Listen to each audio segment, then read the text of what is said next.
sommes. Je vous remercie.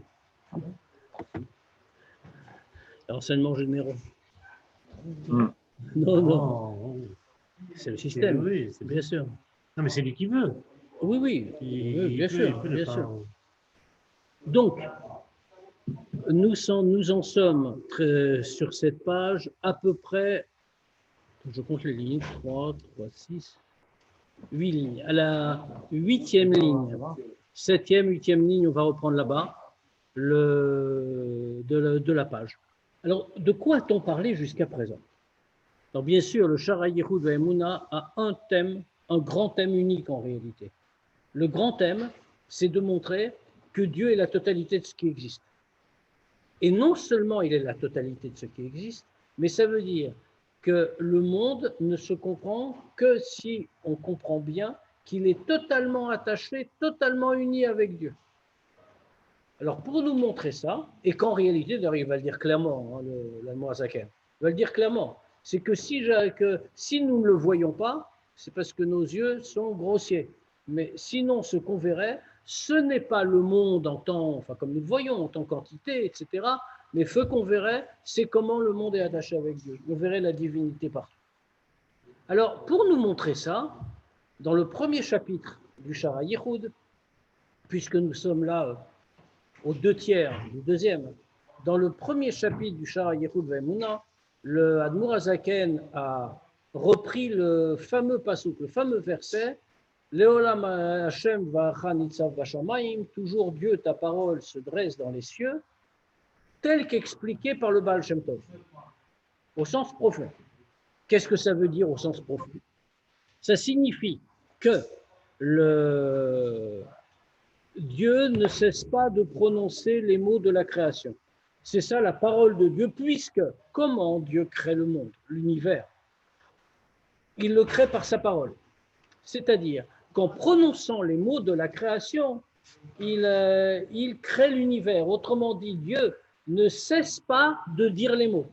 Et s'il cessait un seul instant de dire les mots, le monde, d'ailleurs l'expression a été dite, hein, le monde retournerait au Aïn comme il était avant le début de la création. D'une manière un peu différente en réalité. Ce que veut dire le Admorazaken, ce n'est pas exactement que ça reviendrait comme c'était avant la création, comme si le monde n'avait pas été créé, mais c'est que le monde ayant été créé, il ne pourrait pas exister indépendamment. Parce que Dieu, qu'est-ce que c'est que les mots de Dieu, comme on l'avait souligné? On dit que Dieu a tout créé par sa parole, ce qui ne veut rien dire, bien sûr. Puisque pour parler, il faut avoir une constitution physique. Il y a des impératifs, il faut avoir des dents, il faut avoir une langue, etc. La question que je me posais, est-ce que c'est une bonne façon de le dire que Dieu doit faire renouveler sa parole? C'est la façon qu'on puisse comprendre. On va donner un exemple que je n'avais pas donné la fois dernière, parce qu'on n'avait pas eu le temps, mais qui éclaire bien l'idée. Et on explique pourquoi d'ailleurs. Puisque c'est vrai, c'est une vraie question. Pourquoi est-ce qu'on ne dirait pas, par exemple, que Dieu a créé une fois le monde, et après c'est bon, le monde existe? Alors justement, ça, le Admorazaken. Même si ça nécessite.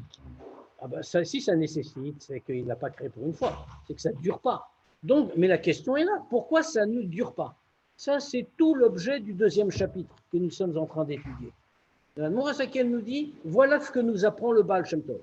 La parole de Dieu se dresse toujours dans les cieux, et cette parole de Dieu qui se dresse toujours dans les cieux est nécessaire pour que le monde existe. En quoi il retournerait au néant? Autrement dit, il disparaîtrait dans sa source, plutôt que de retourner au néant comme il était avant la création. Il disparaîtrait dans sa source. D'accord? Alors maintenant, une fois qu'on a compris ça intellectuellement, autrement dit, la parole de Dieu, qu'est-ce que c'est? On ne peut pas parler à proprement parler, si j'ose dire, de parole. Pourquoi? Parce qu'une parole, c'est quelque chose de physique, quelque chose qui nécessite une certaine constitution physique. Il faut avoir une bouche, il faut avoir un système respiratoire, il faut avoir une langue, etc., etc. En vérité, le mot parole est ici dit de la même manière que la parole exprime ce qu'on a à l'intérieur vers l'extérieur. De la même manière, la parole de Dieu exprime ce qui exprime la volonté de Dieu dans la création. Autrement dit, c'est le don, comme on voudrait dire, de lumière, d'énergie, qui fait que par cela, Dieu va créer l'univers. Et chaque chose, Chaque chose est donc supportée, si l'on peut dire, par la parole de Dieu. Alors maintenant, c'est quoi la parole? C'est ce que nous dit la Torah. La Torah nous parle des Asara Mamarot, les 10 paroles, ce qu'on nous a expliqué, les 10 paroles par lesquelles le monde a été créé. Ah mais la logique du système voudrait alors que tout objet ait un nom dans les 10 paroles. Or, ce n'est pas le cas. On voit bien que tout objet n'est pas cité dans les 10 paroles. Prenons un exemple que donne le Admour Hazaken, un exemple très simple. Le mot Even. Alors, c'est vrai que les grands mots sont cités. Shamaim, le ciel, on le trouve dans les 10 paroles. Il n'y a pas de problème. Maintenant, quelque chose de simple comme Even, une pierre. Le mot Even n'est pas dans les 10 paroles. Alors, dans ce cas-là, on a une grande question existentielle. Comment la pierre peut-elle exister? Puisqu'elle n'est pas dans les 10 paroles. Donc, avec quoi elle existe? Alors, le Admour Hazaken a répondu à cette question. Il dit, il y a toute une façon de changer les lettres. Le Kabbalah, ça veut dire qu'il y a certaines lettres qui peuvent se remplacer l'une par l'autre. Il y a dans un mot les lettres peuvent changer de place. Même plus loin que ça, par le biais des gématriotes.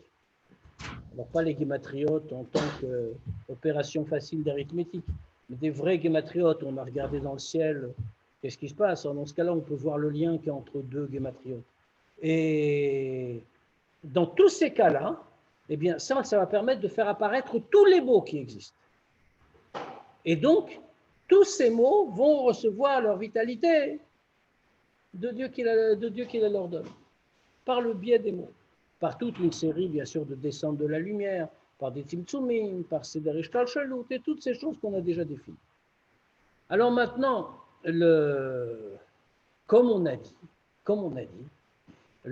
donc maintenant on comprend. Dans le deuxième chapitre, l'Admour Hazaken est venu et nous dit, et comme ça, on comprend l'erreur de ceux qu'il a appelés les minimes, les hérétiques, qui ont pensé que, comme on a voulu dire, Dieu s'est retiré du monde.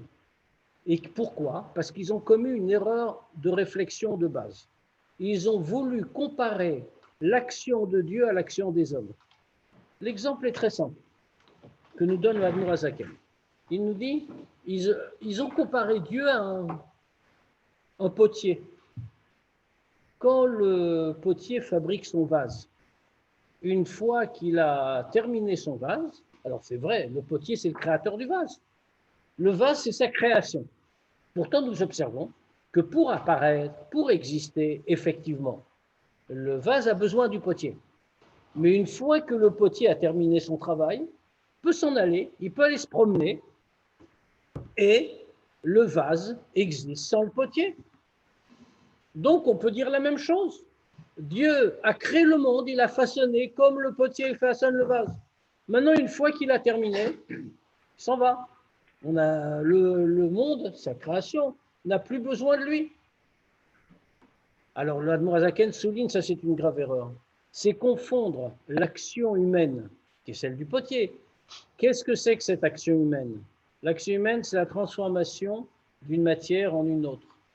La matière du vase existait déjà avant. En réalité, qu'est-ce qu'a fait le potier?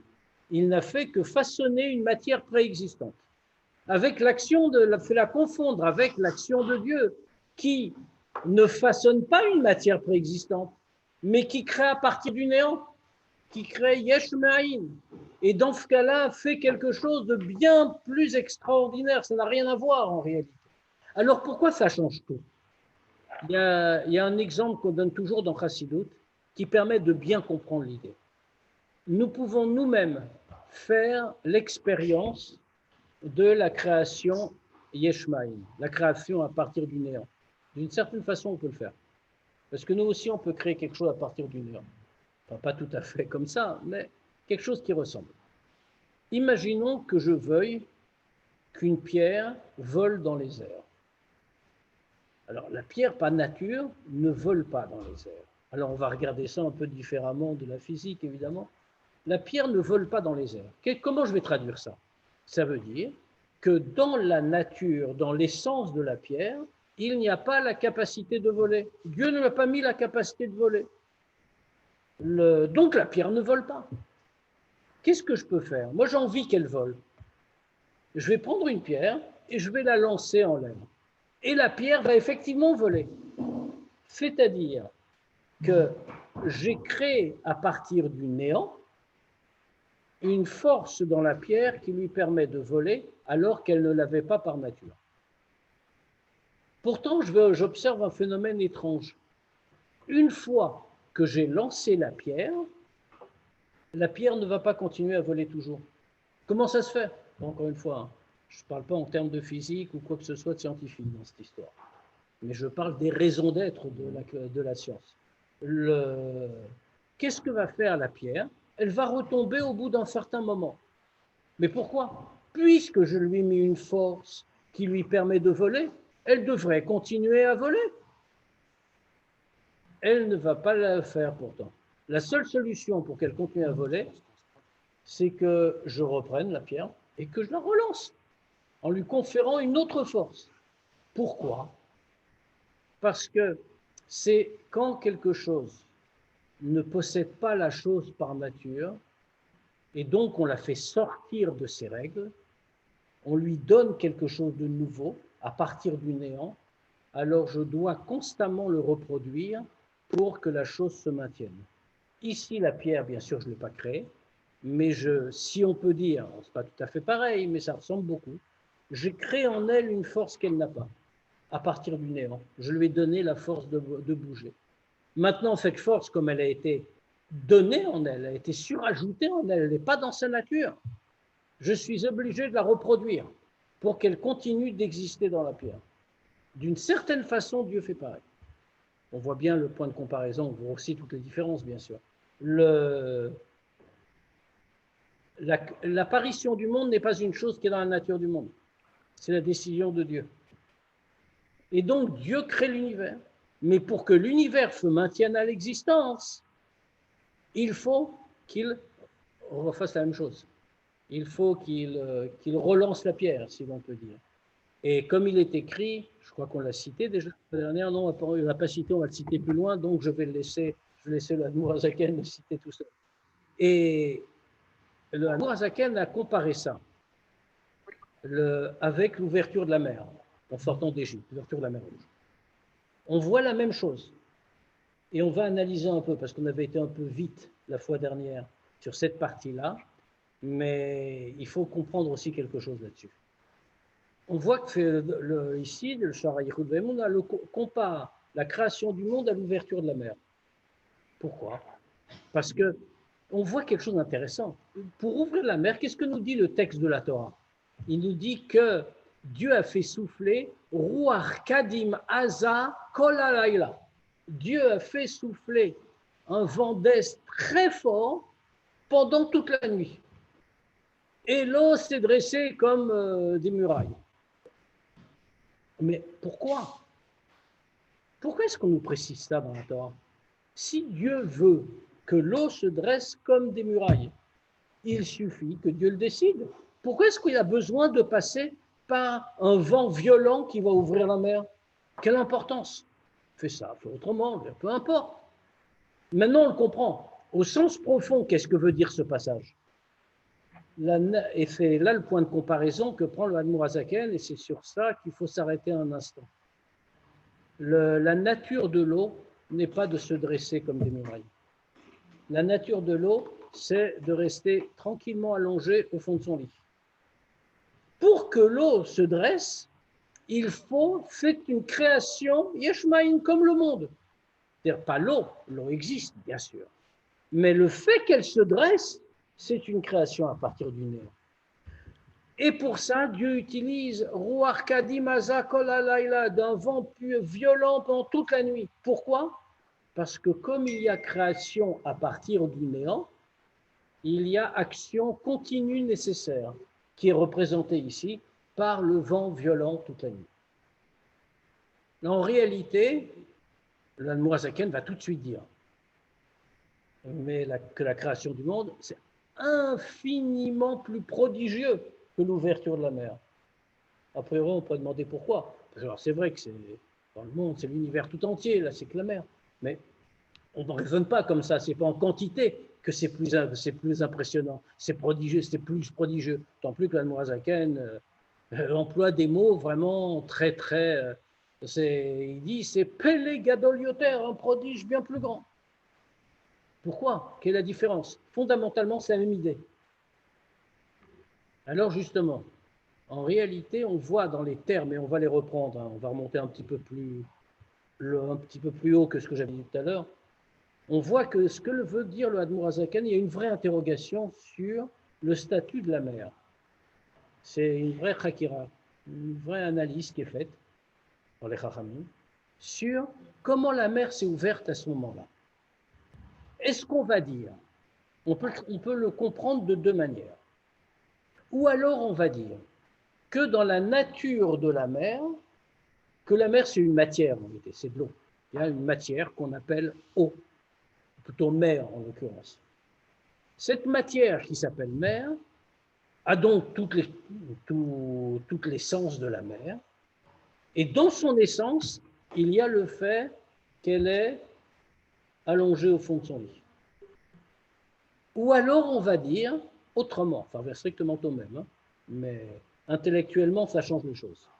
Ou alors on va dire qu'il y a une essence, il y a une matière de base qui s'appelle la mer, qui a des qualités qui appartiennent à la mer, toutes les qualités, mais le fait qu'elle soit allongée au fond de la mer, au fond de son lit, ou qu'elle soit debout, ne fait pas partie de son essence.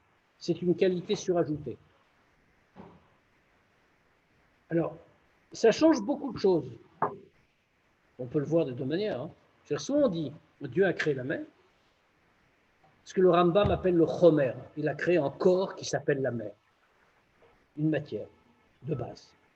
Maintenant, cette matière a différentes qualités. Par exemple, le fait d'être humide. Mer sèche, par exemple, ça n'existe pas. C'est partie de son essence. Et dans ces qualités, il y a le fait qu'elle soit allongée.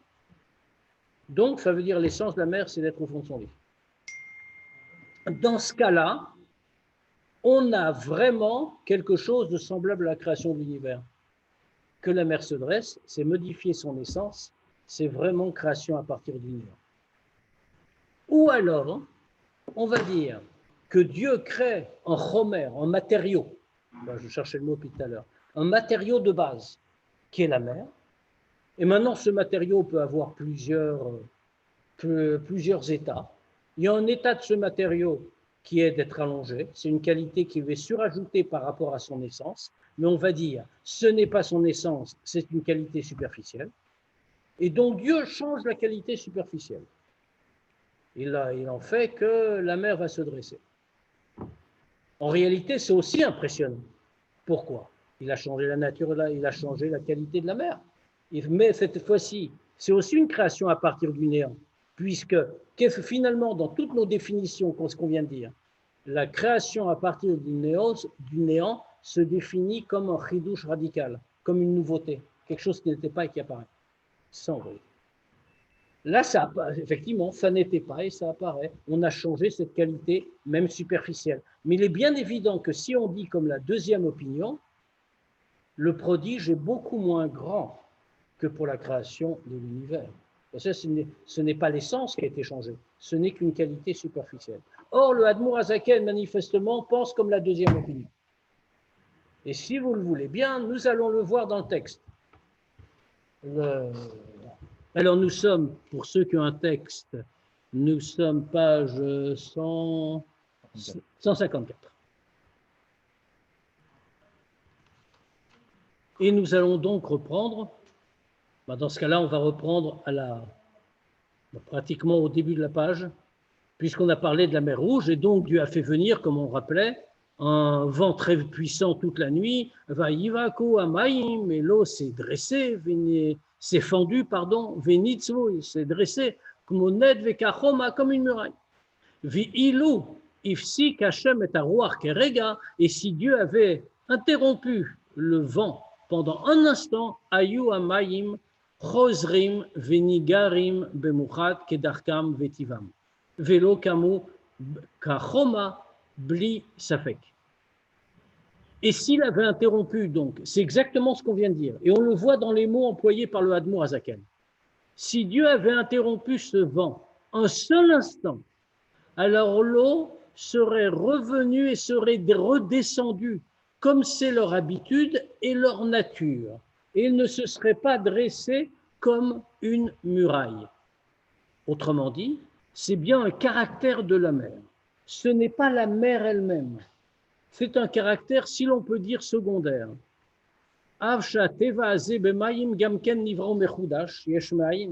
Comme on le voit très bien, que cette nature-là de la mer, d'être au fond, d'être allongée, est également une création. C'est une nouveauté apparue à partir du néant. Autrement dit, on voit bien que l'Admorazaken pense que c'est quelque chose en plus. Ce n'est pas la mer qui est comme ça par essence. C'est qu'on lui a donné cette qualité supplémentaire. Comment le voit-on? Pourquoi il choisit cette option-là? Il aurait pu choisir l'autre idée, qui marche très bien aussi, que ça est partie de l'essence de la mer, d'être au fond de sa cuvette. Pourquoi il ne le fait pas? Et l'Admorazaken nous donne tout de suite l'explication.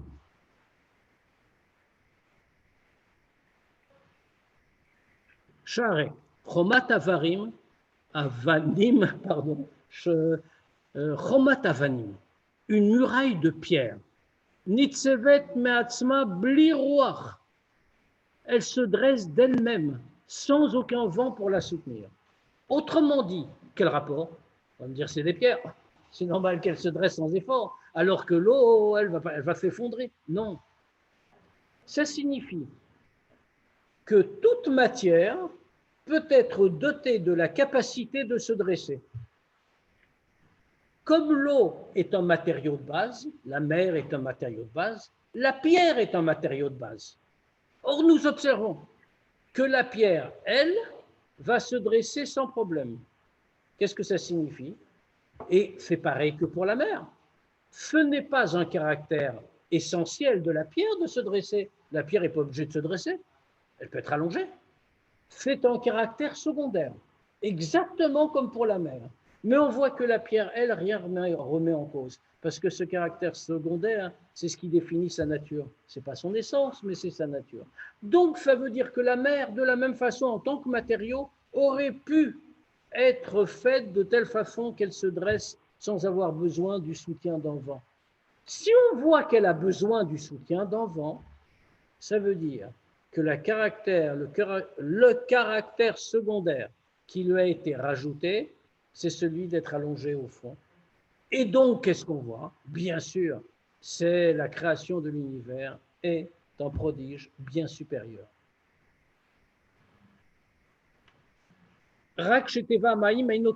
Pourquoi là pour la mer, pour l'eau, on n'affiche pas la même chose? C'est que bon, c'est caractère secondaire, elle va pouvoir se mettre debout. On voit que dans la création, ça existe. Un matériau peut se mettre debout. Pourquoi pas l'eau? Parce que c'est pas la nature de l'eau n'est pas comme ça. Pourquoi? Parce qu'on lui a rajouté cette nature. Maintenant, ce qu'on a fait, c'est lui rajouter une nature Dieu lui a rajouté une nature que quoi? Qu'elle va rester allongée et qu'elle ne va pas se dresser. Ça veut dire, Kolshken ve Kavachomer, Brigre Shmaim, et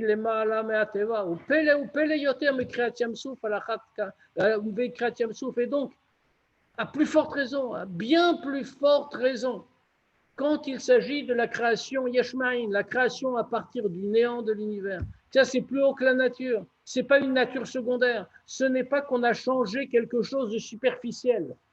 C'est que c'est l'essence même qui est apparue alors qu'elle n'existait pas. Et on comprend que c'est un prodige de prodige, bien plus grand que l'ouverture de la mer. Donc, si pour la mer, la simple cessation d'un vent aurait suffi à la faire revenir à sa nature qui n'est pourtant rien qu'une qualité superficielle, à la chat kama vekama, à plus forte raison, à plus forte raison, que s'il y avait le retrait de la force du Créateur, de la créature, Chave Shalom, Yashuv Anivra le Aïn ve'efes mamash. Et alors, à ce moment-là, la créature, automatiquement, ne pourrait que revenir au néant absolu, parce qu'elle se fondrait dans sa source, comme on l'a dit. Et là, alors quoi? Que faut-il? puisqu'on voit que c'est constant. La nécessité de la présence du Créateur est constante. Il faut qu'il y ait constamment présent à l'intérieur, qu'il y ait constamment présent la force de celui qui agit, autrement dit du Créateur, à l'intérieur de l'objet créé, à l'intérieur de la création, constamment. Pourquoi les achioto ou les kaimo? Pour le faire vivre et le maintenir. Autrement dit, pas seulement pour le faire exister, pas seulement pour le créer, mais pour le maintenir et le faire vivre. Et comme on l'a dit, qu'est-ce qui existe dans l'objet créé? C'est le degré des lettres de la parole, de ces 10 paroles par lesquelles Dieu a créé l'univers. Shebem Nivro, avec ça, ils ont été créés. Ve'al zenemar, et c'est à ce sujet que nos chachamim ont dit, Ve'ata mechayet kulam, il est écrit, le pasuk nous dit, Ve'ata mechayet kulam, et toi, tu les fais tous vivre, c'est-à-dire que tu les as créés, et les chachamim ont commenté, c'est rapporté dans le Reshit Chochma, Al tikre mechaye, et la mehave, ne lis pas mechaye, tu les fais vivre simplement, mais mehave, tu les fais exister. Comment on dit mechaye, Dieu fait les deux. Il est mechaye, mais il est aussi mehave. Et s'il n'était pas mehave, l'objet disparaîtrait. Dainu yesh me'ayin, c'est-à-dire à partir du néant. Et comme on le voit, dans le passage qu'on vient de citer, Ata mechaye, on parle de Dieu en employant le mot Ata, toi. Ata, Tania, le Shara Yichud va nous le dire tout de suite, Ve'ata en prinat otiot, puisque c'est par les lettres que Dieu a créé l'ensemble de l'univers, en disant les mots. Alors ce mot Ve'ata, il est très intéressant. En prinat otiot, c'est toutes les lettres. Mais Aleph Tav, vous voyez comment il est écrit? Aleph Tav He. Il y a Aleph au début et Tav à la fin, c'est-à-dire toutes les lettres de l'alphabet. Alors, et le He maintenant qui est en plus. À quoi il sert? Ve'ahe, et le He. Hi chamisha motzot ape, mekor otiot. Le He, c'est 5. C'est les 5 façons de prononcer les lettres. C'est classé comme ça. Il y a des lettres gutturales, des lettres comme ci, des lettres comme ça. Et le labial, enfin je ne sais pas comment ça se dit en français, mais enfin il y a des mots pour ça. Et ce sont les 5 façons d'articuler les lettres. C'est-à-dire que dans ce Ata, on a mis toutes les possibilités de lettres que Dieu dit pour créer le monde. Puisque Chamisha Motzot Ape, comme on a dit, les 5 façons d'articuler les lettres, c'est en réalité l'ensemble des lettres. C'est Mekor Otiot, c'est la source de toutes les lettres. Donc, dans le mot Ata, on a l'ensemble des lettres. Ve'afsh en lodmutagouf, et bien qu'on puisse se poser la question qu'on avait évoquée tout à l'heure, Dieu n'a pas de forme corporelle, donc comment peut-il parler? Comment peut-on parler des 5 façons d'articuler les lettres par rapport à Dieu? De toute façon, en plus, encore une fois, ça fait référence à des caractéristiques physiques. Il y a des lettres qu'on prononce avec les dents, des lettres qu'on prononce avec la langue, etc. C'est que avec la gorge. Enfin, toutes des choses qui sont parfaitement étrangères à Dieu, si on peut dire. Donc, dans ce cas-là, il n'a pas de forme corporelle. On voit que le pasuk le dit clairement. Quand le pasuk parle, et quand il fait parler Dieu, quel terme emploie-t-il? Il dit Vaïdaber Hashem, et Dieu parla. Vayomer Hashem, et Dieu dit. Et si Dieu n'a pas de forme corporelle et qu'il n'a pas de rapport avec le prononcé physique des lettres, comment peut-on dire qu'il parle, qu'il dit?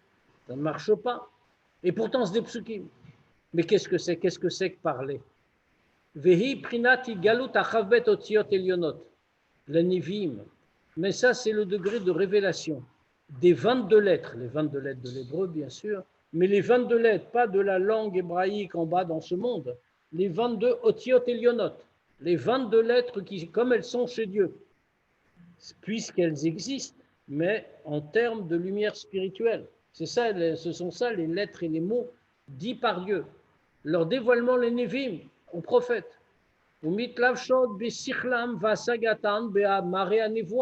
Et ces lettres, ces mots que Dieu dit, que les prophètes vont répéter en réalité, comment est-ce que ça leur parvient?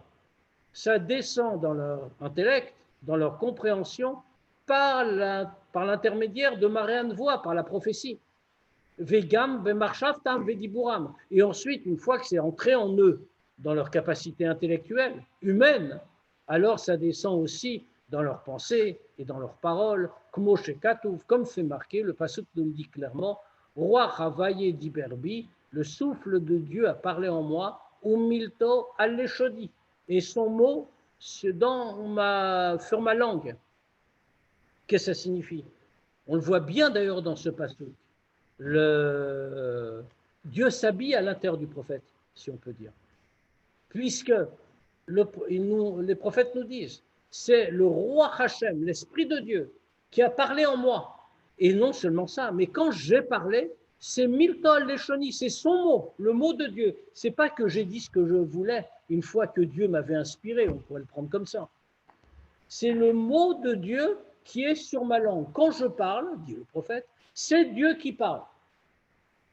Autrement dit, il y a ce qu'on appelle véritablement une itlafshut.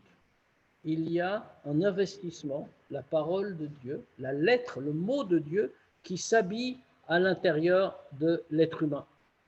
Comme Arizal, comme Shamar, Arizal Besharan Voix, comme le Arizal le dit, ou Kainze itlafshut otiot bibroim.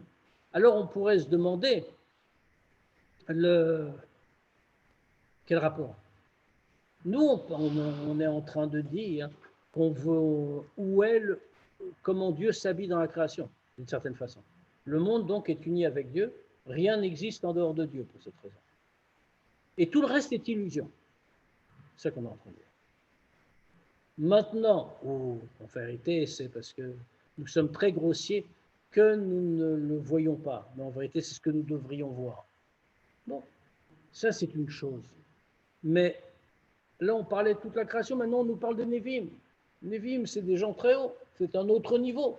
Comment on peut dire que ça descend de brouillim, que les lettres en question, les mots en question vont descendre dans les créatures? Kedirtiv, comme il est écrit. Les cieux sont apparus par la parole de Dieu, ou Beroarpiv et par le souffle de sa bouche, Koltzvam, toutes leurs armées, c'est-à-dire tous ceux qui y vivent. Il y a juste une chose différente.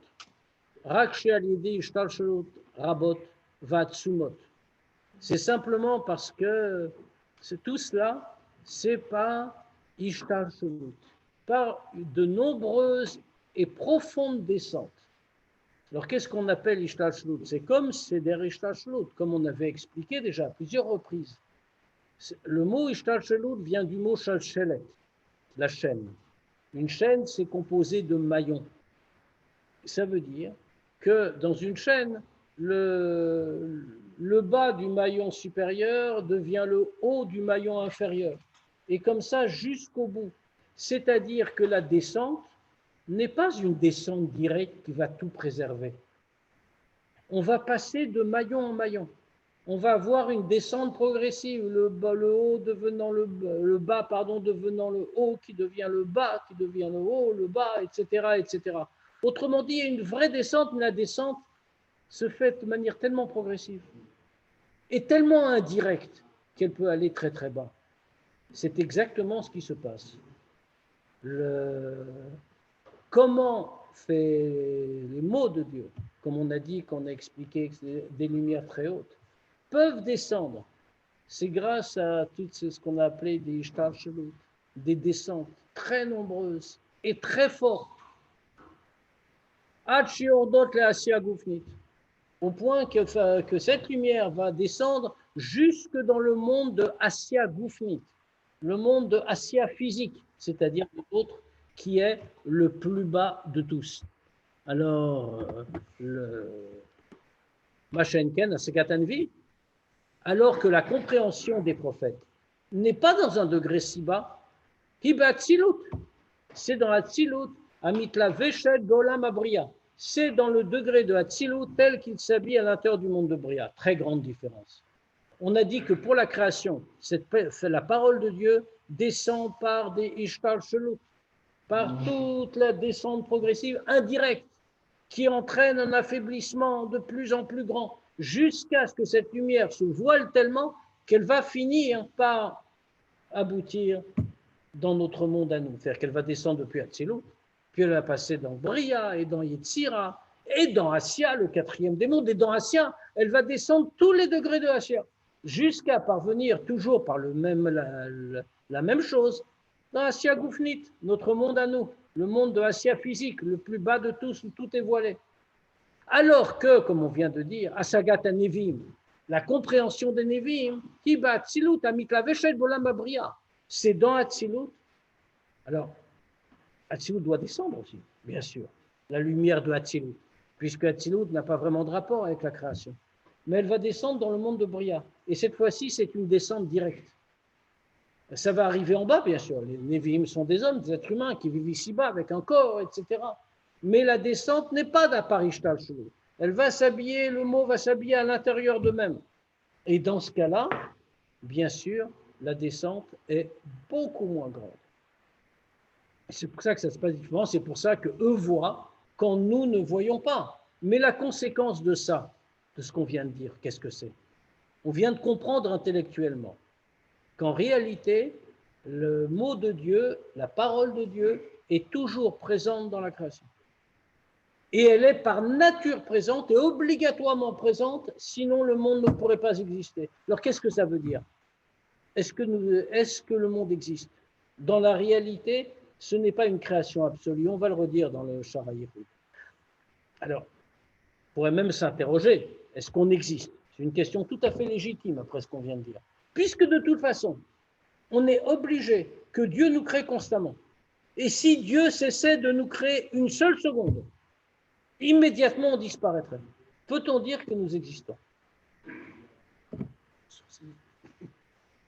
Bah, écoute, c'est même pas du sursis, hein, parce qu'un sursis d'une infinitésimale partie d'une seconde, ça ne s'appelle plus un sursis. Je n'abaisse pas la guillotine maintenant, mais attendez un 100 millième de seconde, vous avez un sursis, et après je l'abaisse. Écoutez, on ne peut pas avoir un deuxième 100 millième. Ça veut dire qu'on est... Alors, il faut quand même se rassurer. La question est posée dans Chassidut, hein, à part ça. Ce n'est pas une question à moi. Hein. Ce n'est pas mes angoisses existentielles qui apparaissent. Et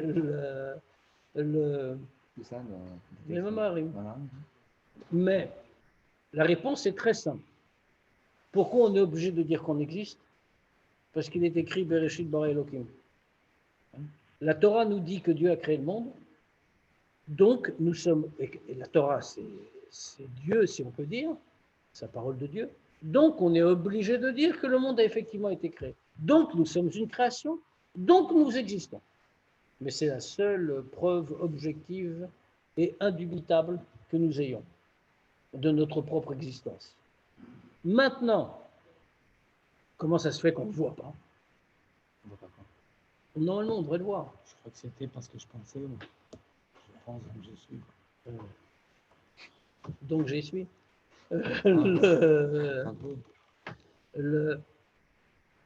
Pourquoi on ne le voit pas? Normalement, on devrait le voir.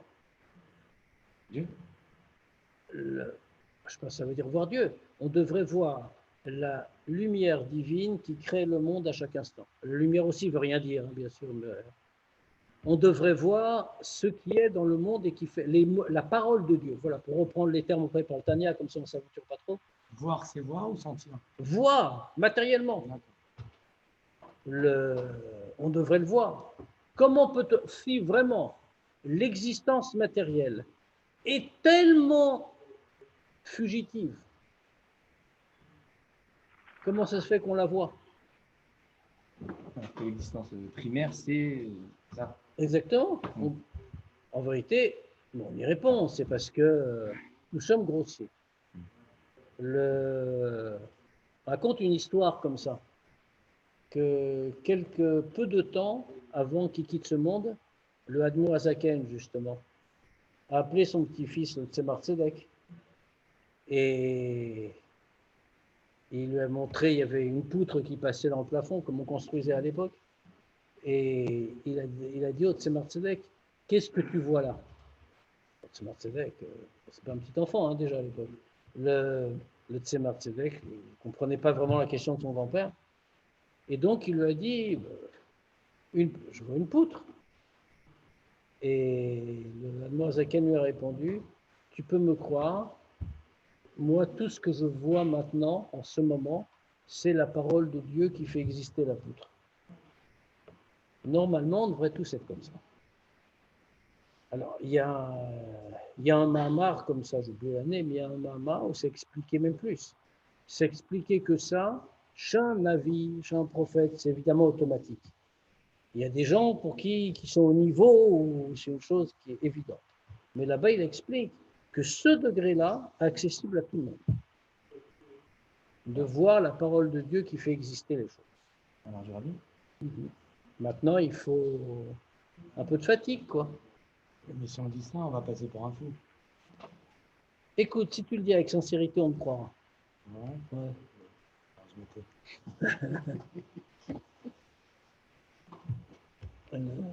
T'es pas obligé de le dire, d'ailleurs. Non, mais bon, tu m'as poussé quand même. Il y a une fois, je crois que c'est avec l'Admorazaken aussi, qu'un jour de Yom Kippour, je crois que c'est l'Admorazaken, mais je ne suis pas sûr. C'est un des Rébéim, ça c'est sûr. Pas sûr. Je ne suis pas sûr lequel.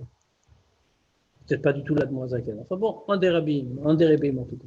Un jour, qui a dit comme ça, il a demandé à son fils, peut-être c'était simplement le Rebbe Racha avec le Rebbe précédent, je ne sais vraiment plus. Ça fait très longtemps que j'avais vu cette histoire, qu'il a dit comme ça, il a demandé à son fils à la fin de Yom Kippour, avec quoi as-tu prié aujourd'hui?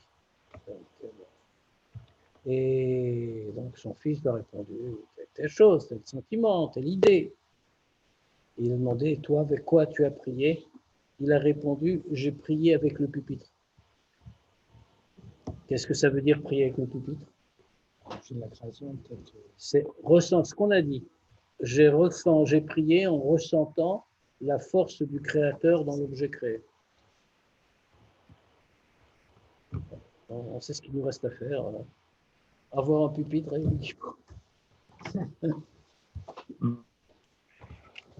mais c'est accessible à tous en principe. Allez, interro écrite. Il nous reste un petit peu de temps, on va commencer le chapitre suivant, si vous voulez bien. Oui. Si on était comme Zaken et qu'on arrivait à avoir justement les lettres, on arrive à avoir les lettres de cette table, mais donc ça veut dire quoi? Que la table n'existerait pas. Alors, c'est quoi si c'est ça? La Zaken, est-ce qu'il bien sûr.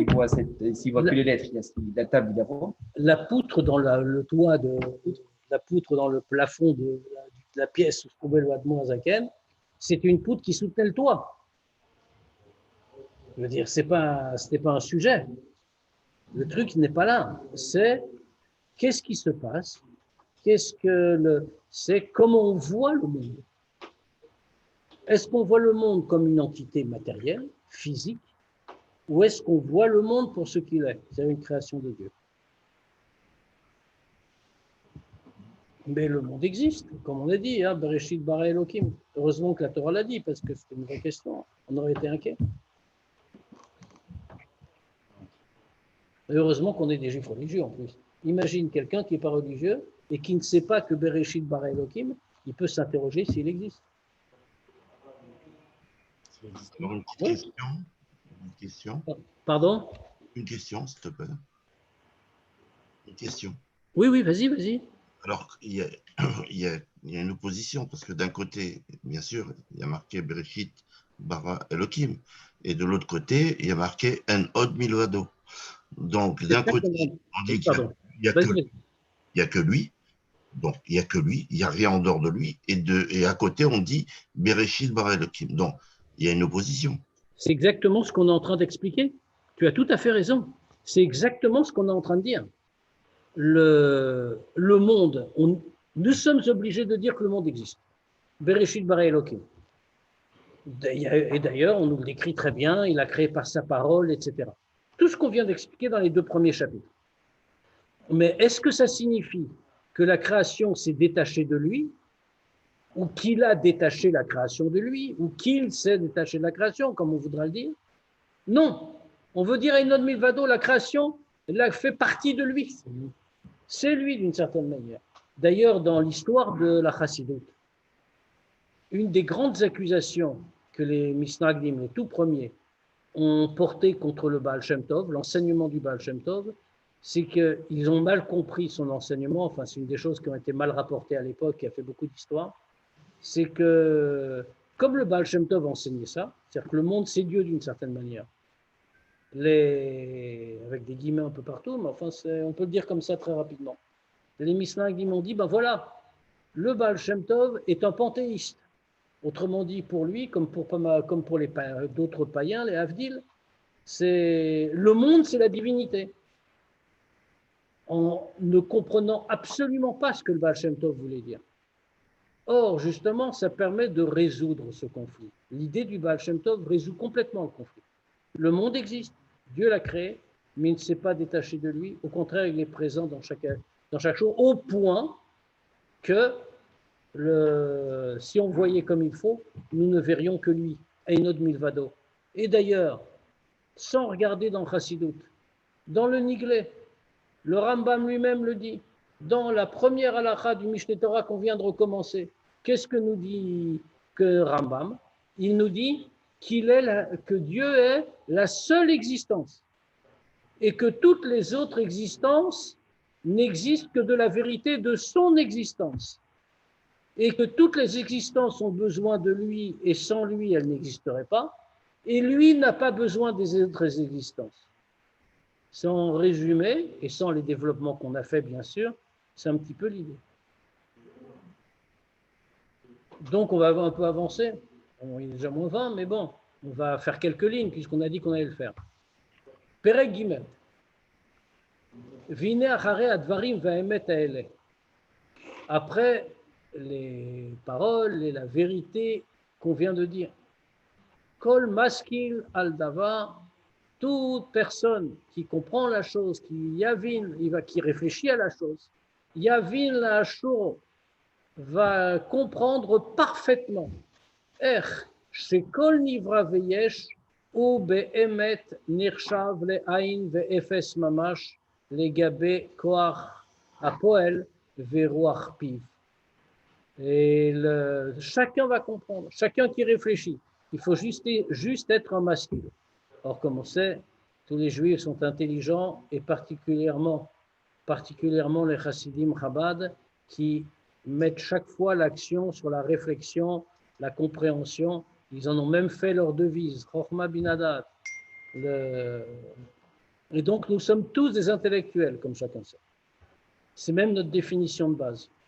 Donc, chacun qui réfléchit au sujet va comprendre parfaitement comment toute créature et toute entité existante, ou bemet nirshav le'ain ve'efes mamash, est en vérité considérée comme inexistante et néant vraiment, les gabé koach hapoel, par rapport à la force du Créateur qui agit, ve'ruach piv, au souffle de sa bouche, chez Benifal, qui se trouve dans l'objet créé, ameave ototamid, qui le fait exister constamment, umotzio me'ain leyesh, me'ain mamash leyesh, et qui le fait sortir du néant absolu à l'existence.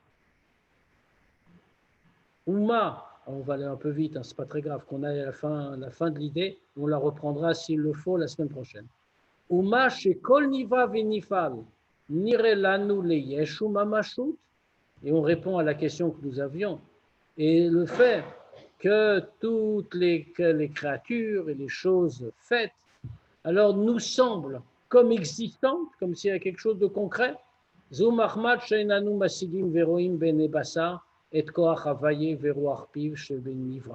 C'est simplement parce que nous ne comprenons pas et nous ne voyons pas avec nos yeux de chair la force de Dieu et le roi Arpiv, le souffle de sa bouche qui se trouve dans la créature. C'est-à-dire qu'en réalité, comprendre, on ne pourra pas vraiment, mais c'est ce qu'il faut retenir à contrario de ce qu'on est en train de dire. Normalement, on doit le voir avec nos yeux de chair. Et on le verra. Alors bien sûr, il faut arrêter d'attacher de l'importance à ce qui n'en a pas, à l'illusion. Notre problème, c'est qu'on suit l'illusion au lieu de suivre la réalité. En disant que l'illusion est la réalité, bien sûr. On va s'arrêter là, ce fois-ci. Maintenant, s'il y a des questions, bien sûr, on peut encore prendre un peu de temps pour y répondre.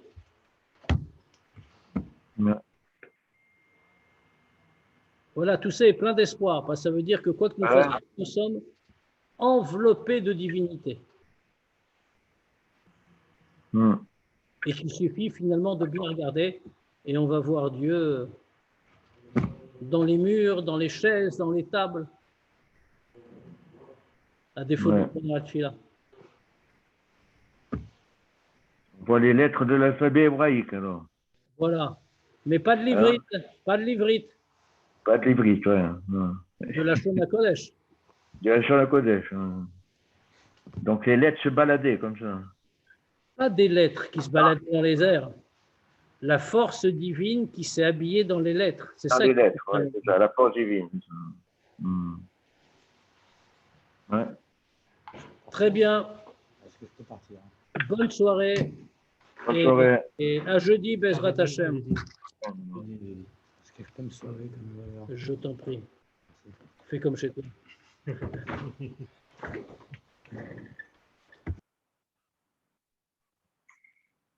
Ayoul, ça va? Ayoul.